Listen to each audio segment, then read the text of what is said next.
Welcome to our Tuesday live trend. This is Marie Zimenoff, and I've got Susan Chritton here with me today.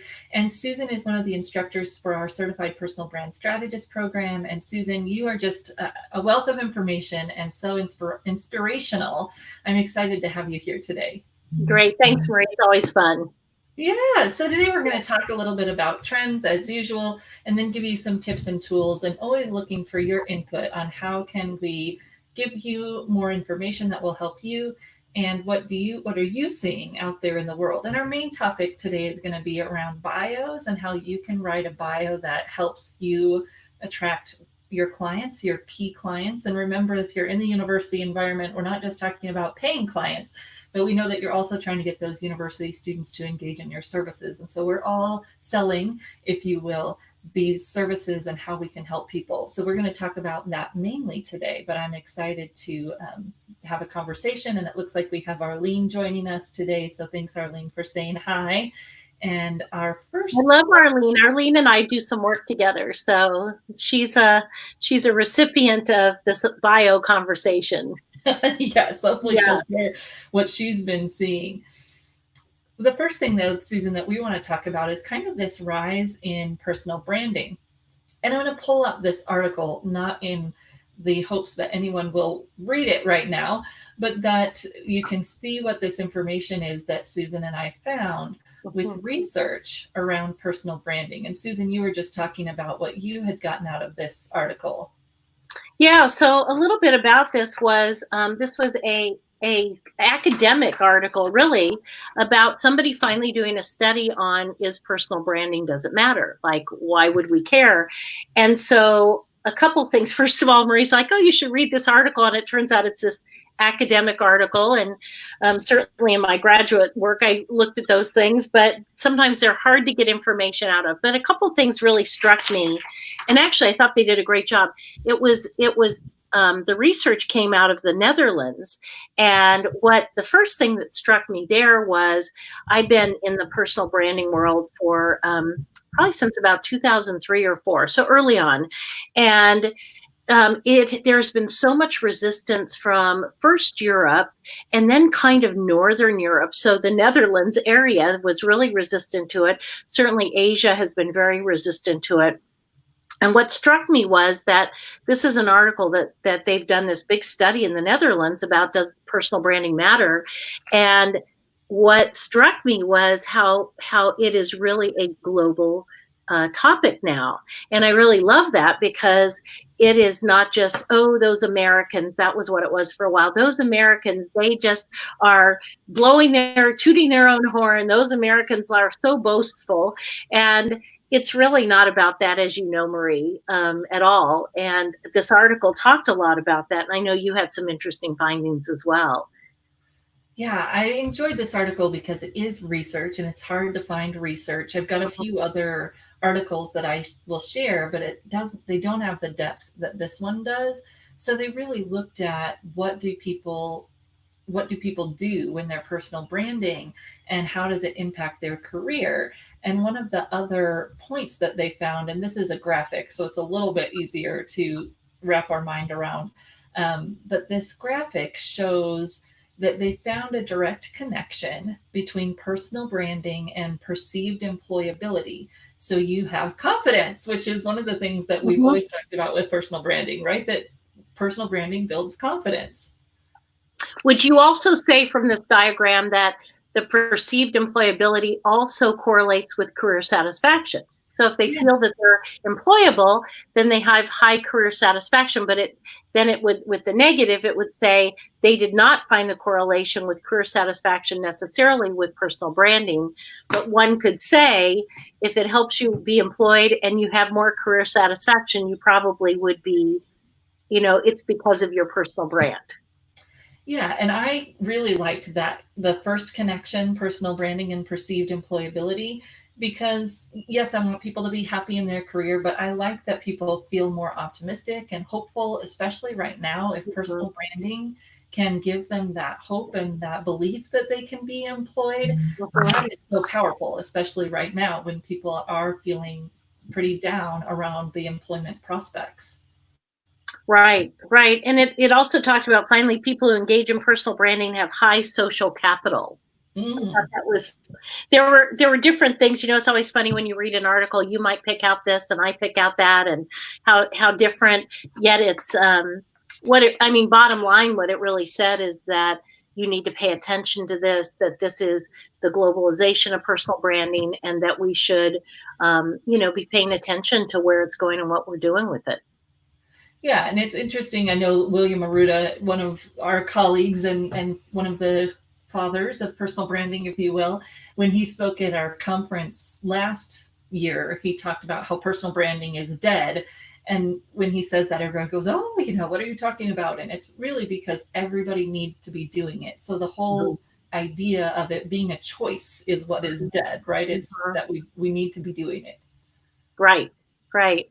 So it was, just some interesting things. They talked about the three key pieces. We talked about this in our training too, the idea of being strategic, and they had a list of things that mattered there, differentiated, and then technologically savvy as part of that as well, and the correlations. And the highest correlation of anything was purposely engage in experience that can enhance my professional image. So Mm. they saw personal branding as, right, that professional image. Yeah, and when we're talking with entrepreneurs, oftentimes there's this struggle because they feel like, oh, if I'm doing personal branding, I'm being pushy. So I have our visual for this. I'm going to bring up the visual, even though it's simple, because we know that personal branding is not push, right? It's pull. Mhm. And it's that piece of, yes, you're going to do sales, you're going to do marketing, but that brand is really your ability to pull someone in. And that's what we're going to be talking about today with the storytelling piece, and the branding and the personal brand in your bio is how can you pull all of these pieces together to attract clients instead of Mhm. feeling like you have to push at them. And that's one of the things that I know we both love about personal Yeah. branding. So, one of the other areas that we've been talking about with personal branding for a while is this idea of trust. And Susan, walk us through this a little bit. So this is an equation that came out of Harvard, and it was mostly in the beginning kind of looking for salespeople. Like, if you want to make a sale, you need to be trusted. And so he broke Charles Green, right? Charles Green on there. So he broke this down into 4 pieces. And so there's this idea of, in order to have trust, you need to have credibility. Makes sense, right? So do you have the right experience? Do you have the right credentials? Do you have credibility that says you know what you're doing? And I would say, for the most part, most of us do a pretty good job with that. But then there's this piece about reliability. And reliability is, if I say I'm going to do it, I do it. Do you deliver on what you say you're going to deliver? We all know people that are completely credible and we really like them, but if they say they're going to show up and they just don't show up, after a while you don't trust them, because it's not because they're bad people, it's because they don't do what they say they're going to do, or they don't follow through on things that they do. Little harder to do on social media, and that's where you have to somehow speak about, people appreciate my basically ability to set goals and finish them, that kind of thing. The intimacy piece is that, and this is where we talk about it. William talked about it. I saw on your call with him about the intimacy piece of saying, let me share a little bit about who I am, in hopes that you'll share a little bit about who you are. And we're going to trust each other if we've shared a little bit of something personal. And this goes against and I know we're going to talk about bios, it goes against that sort of corporate bio. I'm just going to tell you I have 20 years experience doing blah, blah, blah, blah, blah. And I have these degrees and I'm done. And what we've been encouraging our people to do, the people we work with, and certainly I do this a lot with my clients, is tell me something interesting about you. What's a way? And the way I like to describe this, Marie, is that it's kind of like good manners. Like, you always, when you have good manners, you're trying to let the other person feel comfortable. And if you're trying to help make the other person comfortable, you're giving them a little opening to have a conversation with you. And to me, that's what that intimacy piece. It's not please don't go way overboard. We don't want to know all about other intimacy things, but we do want to know a little bit about who you are. And then the self-orientation says, it isn't just about me, and it's not just about you. It's about together, who are we? How do we form a bond together in the we space? So. Yeah, I like this piece of it because it's when you're going to sit down and write a bio, you might go and look at your bio and say, oh, I've got a lot of credibility in there. And reliability is probably more how you interact with folks, but you can show a little bit of that in your bio. But most people are missing that intimacy piece of sharing about who they are, or sometimes they might overshare depending on who their audience is, right? What that looks like, what that intimacy looks like is really going to depend on who their audience is and what the forum is for the bio. Mm-hmm. And then that self-orientation piece is even within your bio. How can you show people that you are there for them, that you're there to help them? And not to be like overly boastful here, because this is not my doing by myself by any means, but we were able to kind of achieve that in our work with the Career Thought Leaders website. And this is kind of interesting to show, because this took a lot of courage for me to leave this alone, because when this was written by someone else, and then one of our board members, Deb Dibb, helped with this. And it was really kind of hard to, when it's something is different, you have to have some guts to put it out there. Uh-huh. But this was really written with that connection of, I've been in your shoes. So I work with career service providers, and I wanted them to know that I've been there. I worked in university, I worked in the workforce setting, and then to connect with them throughout the bio. So you can go and read it. And it's just an example of how I think the writer did a really good job of getting my mission and my desire to help people, that self-orientation, into the bio in writing, which is just like, it's a marvel of good writing that right there. Well, and to add to that, so I just did a bio class for a company that I work with, and one of my clients said, "Oh, I was on your webinar, and I worked on my bio." And it's so funny because he's a scientist, and he's a very senior level scientist and business leader. And he goes, I want to tell you what I wrote. And he comes up with this thing about loving nature and being a curious person. And then he, of course, got into what he did, with that. And he said, Susan, this was like a really big deal for me. And he said, for me to have written this and put in there, a little bit about my personal, he said, but what I've realized is, no matter where I work again, I want to make sure that I feel like that they like this about me. This is who I am. This is who I am as a leader, is the way I speak about this. And, and I think it's been a really interesting evolution for people to go from that corporate speak to, of course, we have that. And that's the bulk of it. We're not trying to say, I love that, empowers others to do the same and connect on an authentic level. And that's really true. And I think that even when I work with people as a coach, there's that level of feeling safe with me, so we can try out some of those things, right? Those ways that we speak. Yeah, and that's so important in the bio, because people need that opportunity to connect with you on a deeper level if they're going to do business with you. And you always say, what's the experience of doing business with me like? And that's really what we're trying to get across in writing in the bio, because we might not get the chance to interact with that person in any other way unless we draw them in. And I always like to say to them, when they meet you, it should not be a surprise. Yes. So they feel like, hey, I know this person. I already saw them through their bio. So you put together this little kind of checklist of things that people can think about when they're writing their bio. And the first one is to make it rational and emotional, which we were just talking about. Right. So it is important, and everybody's got their kind of own blend of this. One of the things that I'm happily seeing is it feels like the number is getting a little bit more balanced. It was 80-20 when we were kind of stepping into this. And now I would say, depending on my clients, like it's more a 70-30, even a 60-40.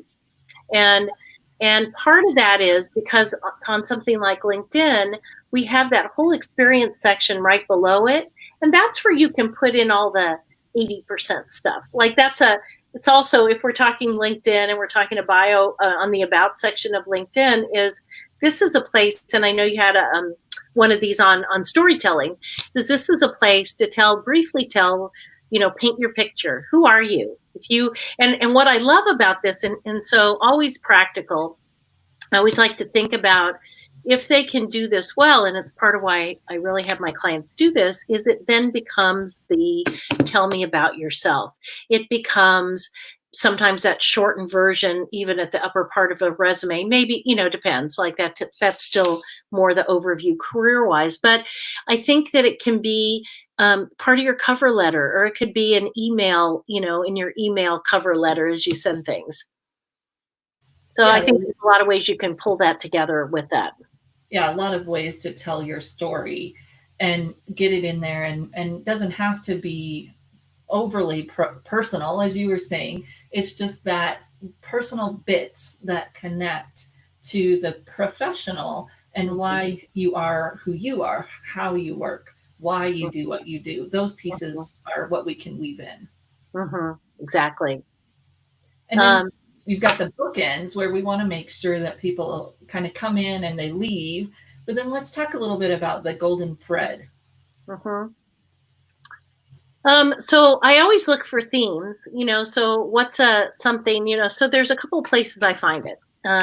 Is first of all, I just talk to them about things they like. Like I've had people with the theme of that they're a scientist. Okay, what was the theme about that? Okay, I've always examined things or been curious. Or I had one who talked about his, he was a geneticist, so we kind of use the DNA strand as a theme. There are other people that we look at their strengths finder and look at maybe a couple of their top strengths, and you almost make a theme out of that. So let's say that they had something where it was strategic, for example. Maybe that's their theme, is that we weave that becomes woven as their story. I've had other people about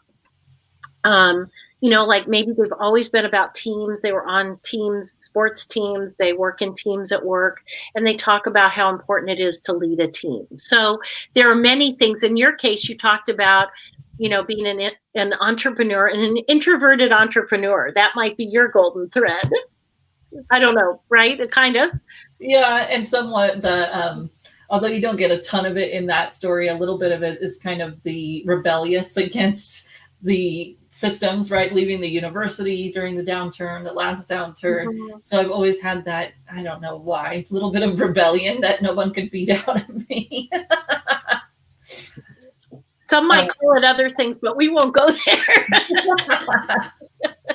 Yes. And that's important to look at those themes and then figure out what do they do to help your client. And of course, people always say that introvert part they really connect with because they've been afraid of speaking, or they say, wow, I can't believe you can do video, or whatever it might be. But it connects to that struggle maybe that people have, even though they may not be introverted. There's some other struggle that they feel like they have to overcome. I know I recently redid my bio, and I was sort of used the theme of my favorite game growing up, which was called Careers. And so I played a little bit with that theme, even just that it was something that what I loved about it is you crafted your own formula and then you played the game according to your formula. So that, anyway, you don't have to highlight it. There it is. But what I liked about it was I feel like I do that with my clients now is and it speaks to my strength of individualization, which is I really look at everybody very uniquely, and I try and find what works for them and play the game according to that. So this is what I really do love about the work that I do with everybody is to find that uniqueness in them and get to play with it. Yeah, and yours shows how you can kind of connect that origin story to why it matters. And that's part of the storytelling or the bio writing that sometimes we struggle with, is that you've got to figure out how to connect your story to why it matters to your audience. Telling a cool story doesn't really matter if it doesn't connect to why they should care. And, and I sometimes wonder if mine does, like if I should probably change it back, but it is what it is. I do. I think it does. It connects the dots for sure, because you see that game, it shows your playfulness. It shows kind of how you see the world.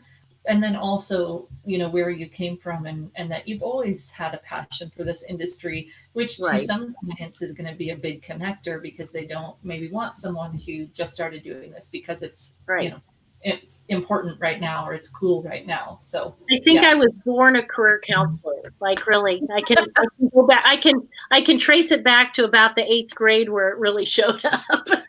So. Yes, I could see that about you, and that you also have a little bit of that rebel in you, that playing the game and making your own rules, and I could see that with your family. Right.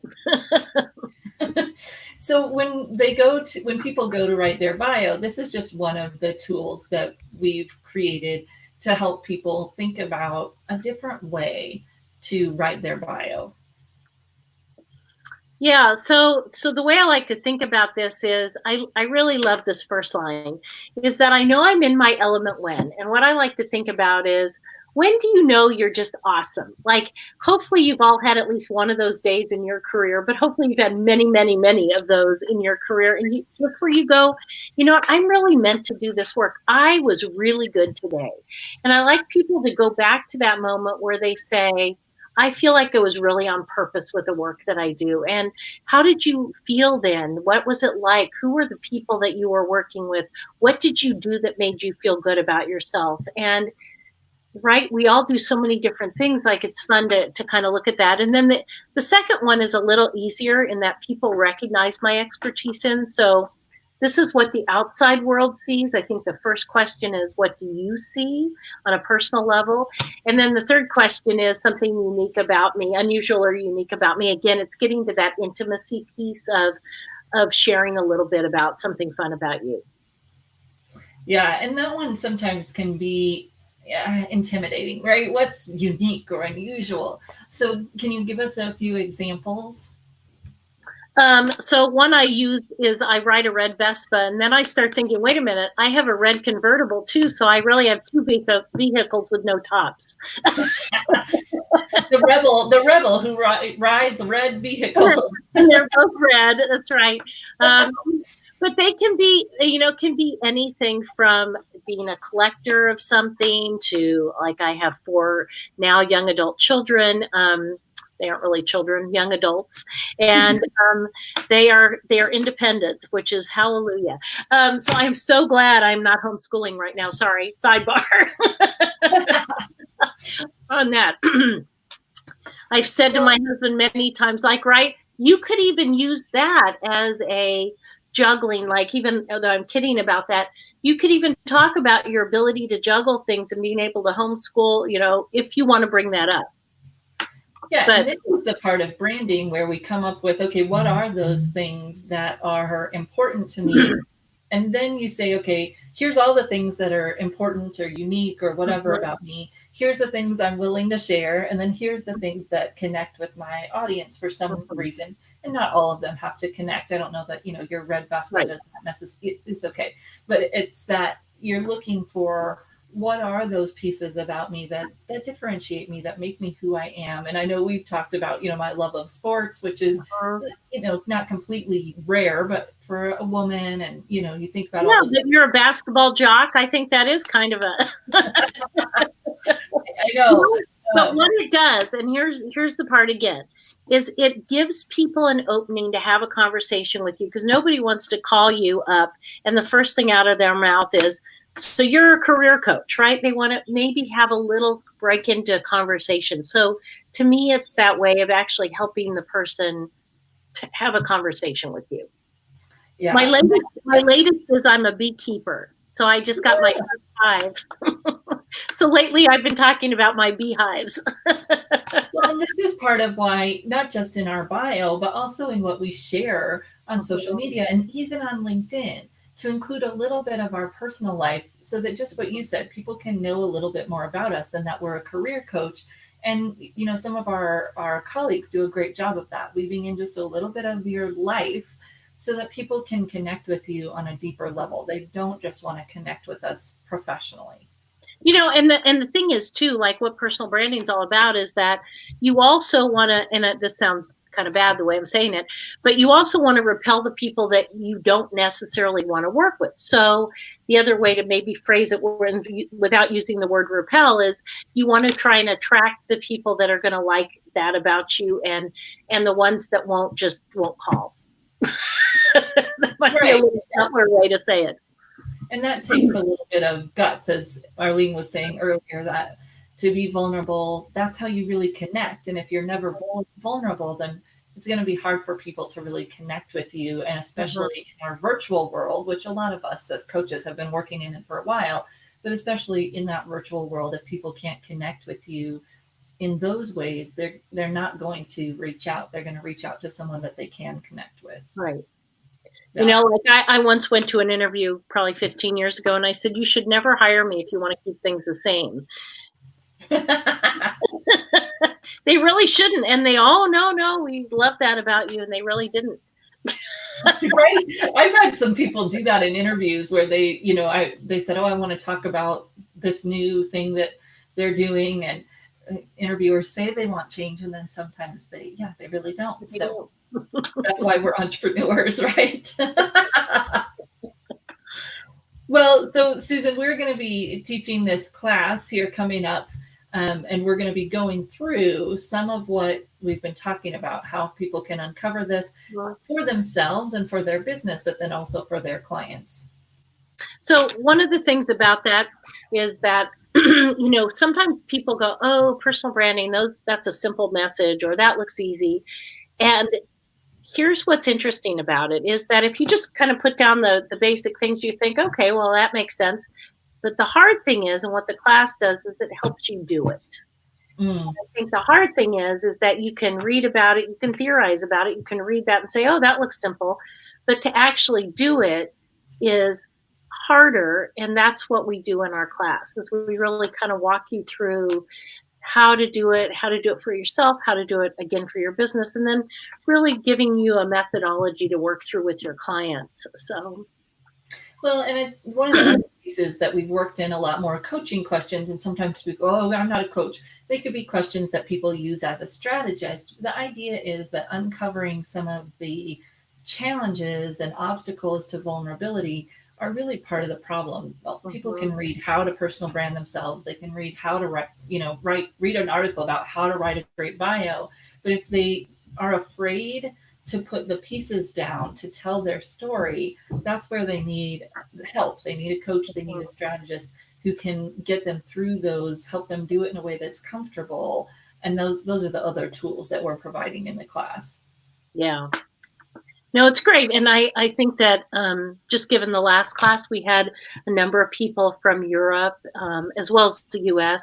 And it was just really fun to watch even from a cultural standpoint, how different we are, and how, you know, and how we the teachers, Marie and I, will really do modify too, to look at it, well, through your lens and through your client's lens, what would that look like? And I think we do that really well. Yeah, and the international group is really fun. So the last time we had someone from France and Italy and Turkey and Belgium. Yeah. And this time already, I know we have people signed up from different countries, so it will be fun. And we're doing it a little bit different way this time, with the all day on 2 Fridays, so that it's easier to work around people's schedules instead of having the little bits here and there. So that'll be fun. Right. Plus they get an hour with either one of us to help work on their own brand, and from a one-on-one perspective as well. So, yeah. Great. Well, thank you for sharing about branding, and hopefully people got a few nuggets to improve their bios and make it more connective to the audience that they want to serve. So, Susan, thanks for your time. This was fun. It was really fun. Always good to see you, Marie. Thanks. Yes, thank you, Arlene, for putting in some comments, and we'll see people next week.